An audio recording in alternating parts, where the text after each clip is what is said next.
Паркингот на клинички центар е собственост на Република Македонија, а не на градски паркинзи Скопје. Со оглед на тоа очекуваме одлуката да се повлече. Господинот Шилего своите изјави да ги дава крајно внимателно и предпазливо и барањето е да ни се врати во собственост и владение на нас вработените во клинички центар, односно на работодавците на јавните здравствени установи во склопот на клинички центар.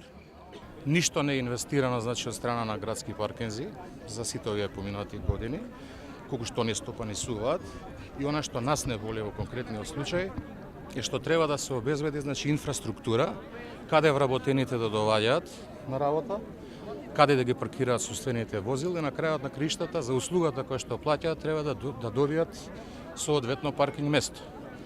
Ние нормално дека го гледаме интересот на пациентите кои што треба да дојдат да ги паркираат собствените возила, никој не доаѓа на клинички центар од лична задоволство, него од потреба.